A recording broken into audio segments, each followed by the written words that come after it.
अस्सलाम वालेकुम क्लास। आज हम लोग 10th क्लास के लेक्चर नंबर 6 की डिस्कशन करेंगे। जैसे कि आप लोग जानते हैं कि हमारी जो चैप्टर है ये ख़त्म हो चुका था लास्ट लेक्चर में। लास्ट लेक्चर में हम लोगों ने स्टडी किया था फ़्लो चार्ट के एडवांटेजेस, फ़्लो चार्ट की लिमिटेशन, गाइडलाइन लास्ट में हम लोगों ने पढ़ी थी। वहाँ आप लोगों का चैप्टर नंबर 1 कंप्लीट हो गया था। सो आज हम लोग डिस्कशन करेंगे चैप्टर नंबर 1 की एक्सरसाइज की। फर्स्ट ऑफ ऑल आप लोगों का क्वेश्चन नंबर 2 है आपके स्मार्ट सिलेबस के अकॉर्डिंग आप जो हम आज स्टडी करेंगे, जिसमें आप लोगों के चूज़ द करेक्ट आंसर हैं, जिसमें आप लोगों ने मल्टीपल ऑप्शन है, उसमें आपने करेक्ट आंसर को सिलेक्ट करना है। First is basic is a, आपका पहला क्वेश्चन है बेसिक इज़ अ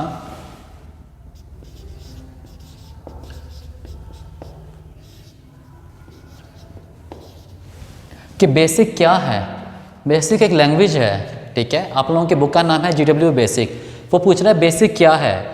इसके ऑप्शन हमारे पास है हाई लेवल लैंग्वेज है, लो लेवल लैंग्वेज है, मशीन लैंग्वेज है या असेंबली लैंग्वेज है। ऑप्शन नंबर ए है इसका high level language, option number B है इसका low level language, option C है assembly language and option D है मशीन लैंग्वेज। तो इसका जो करेक्ट आंसर है वो है ए हाई लेवल लैंग्वेज। इसका आंसर ऑप्शन ए है जो कि हाई लेवल लैंग्वेज है। हाई लेवल लैंग्वेज का मतलब क्या है? हाई लेवल लैंग्वेज ऐसी लैंग्वेज होती है जो इंसान के लिए इजीली अंडरस्टैंडेबल होती है। ऐसी लैंग्वेज जिसको एज अ ह्यूमन बीइंग एक इंसान अच्छी तरह समझ सके, वो लैंग्वेज हमारे पास हाई लेवल लैंग्वेज होती है, ठीक है। हाई लेवल लैंग्वेज हमेशा हमारे पास इंग्लिश के अंदर होती है। हाई लेवल लैंग्वेज किसके अंदर होगी? हमेशा इंग्लिश के अंदर। इंसान के लिए इसको समझना बहुत ज़्यादा आसान है एज़ कम्पेयर टू मशीन। हमारी मशीन इसको नहीं समझ सकती, उसको समझने के लिए कन्वर्ट करना पड़ता है। वो हम लोगों ने स्टडी नहीं किया तो आपका पार्ट नहीं है। सिंपल हमारे पास हाई लेवल लैंग्वेज कौन सी होती है? ऐसी लैंग्वेज जिसको समझना इंसान के लिए बहुत ज़्यादा इजी होता है, वो कौन सी लैंग्वेज होती है? High level language. बेसिक एक हाई लेवल लैंग्वेज है, ये इंग्लिश के अंदर होती है। इंसान के लिए इसको समझना बहुत ज़्यादा आसान होता है। ये आपका फर्स्ट MCQ था। Second is how many possible solution for a problem. किसी एक प्रॉब्लम के लिए कितने सोल्यूशन होते हैं, ठीक है। आपके पास कोई भी प्रॉब्लम आ रही है, किसी एक प्रॉब्लम के लिए कितने पॉसिबल सोल्यूशन हो सकते हैं, ठीक है। हमारा सेकंड MCQ क्या है? ये फर्स्ट वन था and second is how many possible solution for a problem. ये वो पूछ रहा है, वो कह रहा है अगर आप लोगों को किसी किस्म की प्रॉब्लम आती है, आपकी रियल लाइफ में कोई प्रॉब्लम आती है, कोई भी प्रॉब्लम आप लोग फेस करते हैं, तो हमारे पास किसी प्रॉब्लम को सॉल्व करने के लिए हमारे पास कितने मुमकिन हल होते हैं, ठीक है। कितने सोल्यूशन होते हैं किसी एक मसले को हल करने के लिए? इसके ऑप्शन क्या है? First is 1, second is 2, third is 3 and fourth is multiple. जैसे कि आप लोग जानते हैं, आप लोगों के पास कोई भी प्रॉब्लम आती है, उसको हल करने के हमारे पास एक सलूशन नहीं होता, 2 नहीं होते, 3 नहीं होते, 4 नहीं होते, मल्टीपल ऑप्शन होते हैं। उसमें से आप सिलेक्ट करते हैं कि सबसे अच्छा सलूशन कौन सा वाला है। आप लोगों के पास मल्टीपल सलूशन आते हैं, आप उन मल्टीपल सलूशन में से सबसे बेहतर हल को सिलेक्ट करते हैं कि सबसे बेहतर सलूशन मेरे पास क्या आ रहा है वो। तो इसका आंसर हमारे पास है, आंसर इज सी जो है मल्टीपल।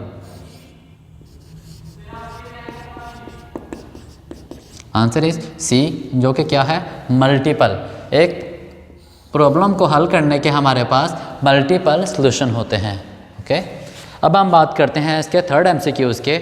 प्रोग्राम अपग्रेडेशन, अपडेट किया जाएगा। अपग्रेडेशन रेफर टू एक प्रोग्राम को जो अपडेट किया जाना होता है, उसको उसमें कुछ चीज़ें ऐड करते हैं, कुछ चीज़ें निकाली जाएँ या चीज़ें ऐड की जाएँ, वो क्या कहलाता है? वो बोल रहा है प्रोग्राम इन्हांसमेंट।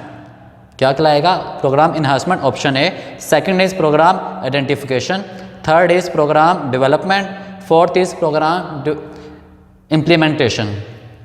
अब इन्हांसमेंट का मतलब क्या होता है? उसको इन्हेंस करना, चीज़ें ऐड करना, उसको बेहतर करना, ठीक है। हमारे पास फर्स्ट ऑप्शन क्या है? इन्हांसमेंट, जिसका मतलब है उसको इम्प्रूव करना। वो पूछ क्या रहा है? प्रोग्राम अपग्रेडेशन, अपग्रेड करना, उसको अपडेट करना है, वो क्या कहलाता है? Program enhancement, program identification. Identify करना, आइडेंटिफिकेशन में हम लोग चेक करते हैं, आइडेंटिफाई करते हैं इश्यूज़ को, ठीक है। तो तो सेकंड ऑप्शन नहीं बनता है इसका। थर्ड इसका है प्रोग्राम डेवलपमेंट, उसको बनाना, डेवलप करना, तो वो भी नहीं बनता।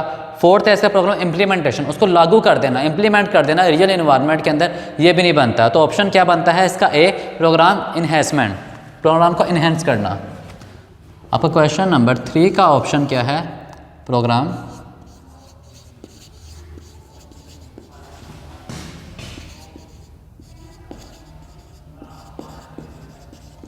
इन्हेंसमेंट, ये आप लोगों का प्रोग्राम क्वेश्चन नंबर 3 का आंसर है, जो इसका ऑप्शन क्या है? ए, ऑप्शन इज ए। ठीक है, क्वेश्चन नंबर 3 का आंसर के ऑप्शन क्या है? ए, जो कि क्या है? इन्हेंसमेंट। फोर्थ है which of the following task are performed by most of algorithm, ऐसे कौन से टास्क हैं जो मोस्ट ऑफ एल्गोरिदम में परफॉर्म किए जाते हैं? ऐसे कौन से टास्क हैं जो हम ज़्यादातर एल्गोरिदम में परफॉर्म करते हैं, ये वो पूछ रहा है। फर्स्ट ऑप्शन इज़ इनपुट, हम इनपुट दे सकते हैं। सेकंड ऑप्शन इज़ आउटपुट, हमें आउटपुट मिल सकती है। थर्ड ऑप्शन इज़ प्रोसेसिंग, कुछ काम परफॉर्म किया जाएगा। Fourth is all of this. आप लोगों ने एल्गोरिदम पढ़ा, एल्गोरिदम में हम लोगों ने स्टडी किया था, एल्गोरिदम में हम लोग इनपुट देते हैं। ठीक है, हम स्टार्ट करते हैं, हम इनपुट भी देते हैं, हमें आउटपुट भी मिलती है, उसका सिंबल इस्तेमाल किया जाता है। ठीक है, फ्लो चार्ट के अंदर एल्गोरिदम में हम लोग इनपुट देंगे, हमें आउटपुट मिलती है। ठीक है, प्रोसेसिंग का काम भी एल्गोरिदम में होता है। तो लास्ट ऑप्शन क्या है? ऑल ऑफ दिस, मतलब ये तीनों काम परफॉर्म किए जाते हैं most of the algorithm. Most of the algorithm में हमारे पास इनपुट भी आ रही होगी, आउटपुट भी जा रही होगी, प्रोसेसिंग भी की जा रही होगी। तो answer is D, fourth option MCQ का आंसर क्या है? Answer is D, which is all of this. Okay, आप लोगों का MCQ नंबर 5th है typographical error in basic statement are, typographical error in basic statement में क्या कहलाते हैं, क्या होते हैं? ठीक है, टाइपोग्राफिकल एरर बेसिक के अंदर क्या होते हैं? Option is run time error, second is logical error, third is syntax error and fourth is executable error या एग्जीक्यूशन एरर, जो एग्जीक्यूट के दौरान आए। तो टाइपोग्राफिकल लफ्ज़ क्या इस्तेमाल कर रहा है 5th वन में?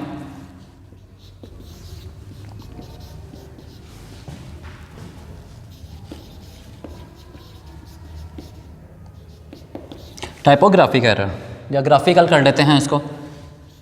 टाइपोग्राफिकल लफ्ज़, टाइपोग्राफिकल ये लफ्ज़ निकला टाइप से, तो टाइपिंग होती है, लफ्ज़ निकला टाइप से, मतलब टाइपिंग के दौरान कोई एरर आ, जब हम टाइप कर रहे होंगे, लिख रहे होंगे, उस दौरान जो एरर आएगा वो कौन सा होता है? टाइपोग्राफिकल। तब टाइपिंग कब करते हैं? जब प्रोग्राम को लिख रहे होते हैं। प्रोग्राम किस में लिखते हैं? सिंटैक्स एरर में। ठीक है, अब टाइप है ना, टाइपिंग के दौरान एरर आ रहा है, टाइपिंग के दौरान एरर कौन सा आता है? सिंटैक्स। हम सिंटैक्स में गलती करते हैं, तो इसके ऑप्शन हमारे पास क्या है? रन टाइम एरर, प्रोग्राम चलने के दौरान, तो ऑप्शन नहीं बनता है इसका। Second is logical error, program की लॉजिक गलत हो, ऐसा भी नहीं बनता। थर्ड इज सिंटैक्स एरर, तो आंसर क्या है? सिंटैक्स एरर, इसका ऑप्शन क्या है? Syntax error C. लेकिन इसका फोर्थ MCQ भी देख लेते हैं, वो क्या है? Execution error. ऐसा एरर प्रोग्राम के एग्जीक्यूशन के दौरान आए, चलने के दौरान आए, तो वो तो ऑप्शन वैसे ही नहीं बनता। ठीक है, हमने ऐसा कोई एरर पढ़ा ही नहीं है एग्जीक्यूशन एरर, तो answer is C, syntax error.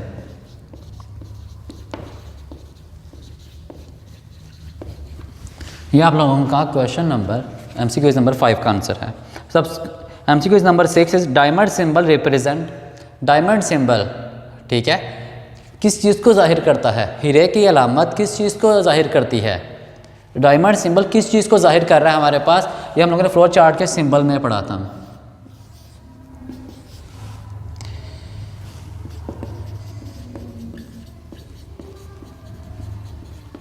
Diamond symbol जाहिर करता है किस चीज़ को? अब इसके ऑप्शन देखते हैं। इनपुट आउटपुट के लिए नहीं, इनपुट आउटपुट हमारे पास क्या था? उसके लिए क्या इस्तेमाल करते हैं? इनपुट आउटपुट के लिए हम लोग सिंबल इस्तेमाल करते हैं समथिंग प्रोसेसिंग का, इस तरह से। तो ये तो वैसे ही नहीं बनता, सॉरी, ये ऑप्शन हमारे पास बनता। इनपुट आउटपुट के लिए हम पैरेललोग्राम का सिंबल इस्तेमाल करते हैं समथिंग इस तरह से, ये इनपुट आउटपुट के लिए है, ये तो नहीं होता है। सेकंड इज डिसीजन मेकिंग, फैसला साजी के लिए, जिसको बाद में देखते हैं। थर्ड इज प्रोसेसिंग, प्रोसेसिंग के लिए हमारे पास रेक्टेंगल का सिंबल था इस तरह से, ये प्रोसेसिंग के लिए था। फोर्थ इज रिमार्क्स, रिमार्क्स हमारे पास नॉन एग्जीक्यूटेबल स्टेटमेंट थी, वो भी नहीं बनता। इसमें ऑप्शन बनता है डिसीजन मेकिंग के लिए। डायमंड का सिंबल हम लोग इस्तेमाल करते हैं इस तरह से डिसीजन मेकिंग के लिए, फैसला साजी के लिए। ठीक है। डायमंड सिंबल में हमेशा हमारे पास एक लाइन एंटर होती है और 2 लाइनें इसमें से निकल रही होती हैं। वो फैसला लेता है कंडीशन ट्रू होगी या कंडीशन फॉल्स होगी। तो ये किस लिए इस्तेमाल करते हैं? डिसीजन मेकिंग के लिए, फैसला साजी के लिए। The correct answer is B.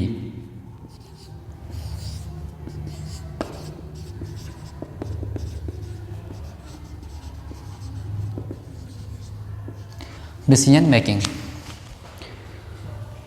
MCQs number 7 आपका है डिवाइडेड बाय 0 इज। किसी नंबर को 0 से डिवाइड करना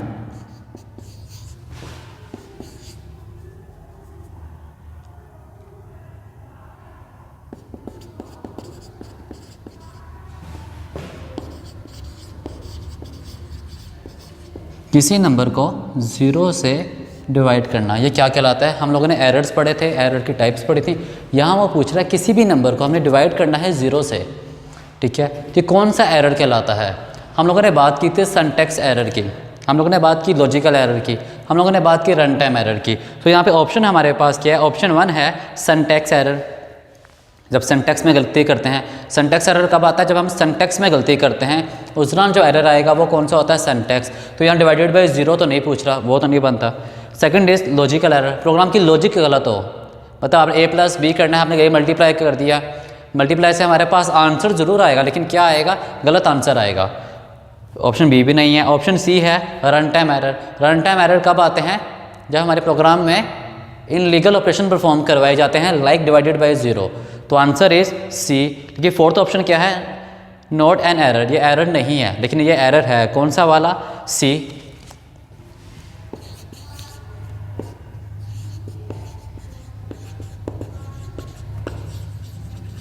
रन टाइम एरर।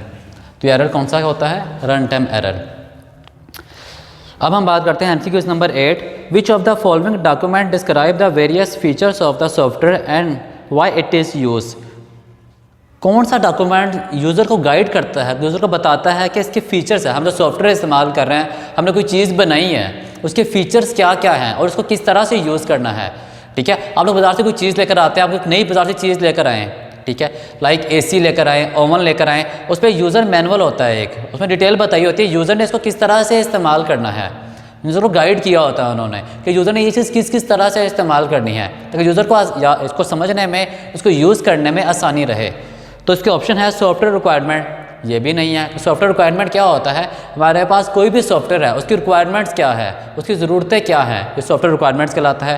ये तो ऑप्शन नहीं बनता। Option B is problem description, problem को डिस्क्राइब किया हो उन्होंने, तो ये ऑप्शन तो वैसे नहीं बनता, डिस्क्राइब नहीं चाहिए हमें, ठीक है। हमारे पास मसले को डिस्क्राइब किया हो, ये तो नहीं बनता। हमें मसला तो नहीं है, हमें चीज़ को यूज़ करना है, हमें उसकी गाइडलाइन चाहिए। Option C is user manual. User manual क्या होता है? यूज़र को गाइड किया होता है, गाइडलाइन होती है यूज़र के लिए, ठीक है। Option D is algorithm. Algorithm तो वो तो एक अलग चीज़ है, एल्गोरिथम हमारे पास एक टोटली अलग चीज़ है। तो एमसीक्यूज नंबर 8 का आंसर इज़, आंसर क्या बनता है इसका? Answer is C, user manual.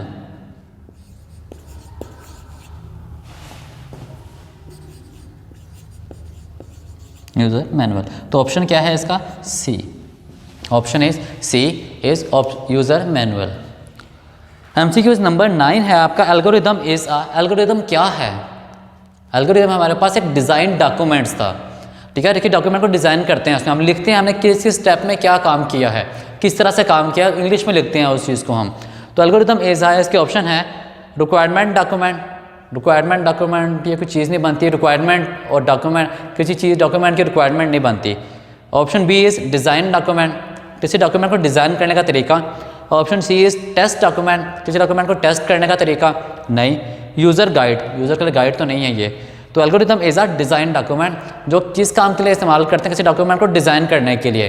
हम एल्गोरिथम बनाएंगे तो उसी को देखते हुए फ्लो चार्ट को डिज़ाइन किया जाता है। तो एल्गोरिथम हमारे पास क्या है? Design document.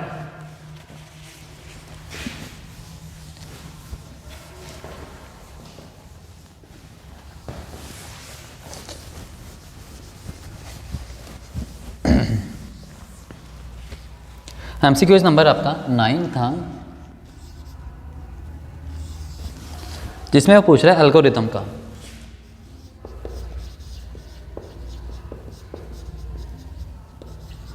इज अ, तो इसका ऑप्शन हमारे पास क्या है, बी,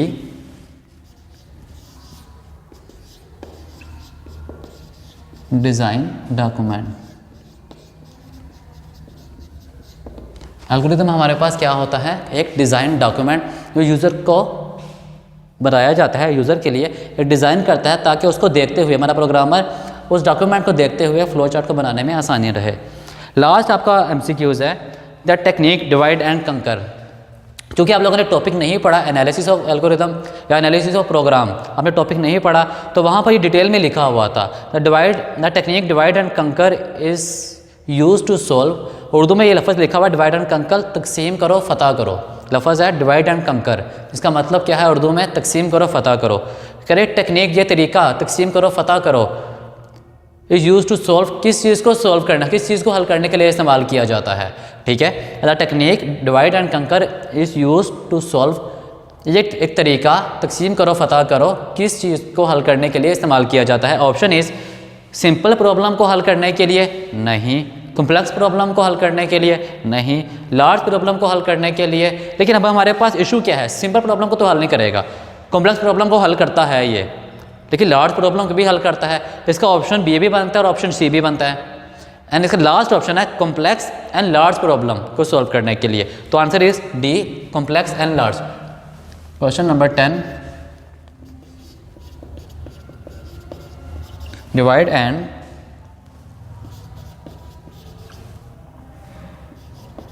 कंकर, वो इसका पूछ रहा है, इसका आंसर है हमारे पास क्या है, option is D, complex and large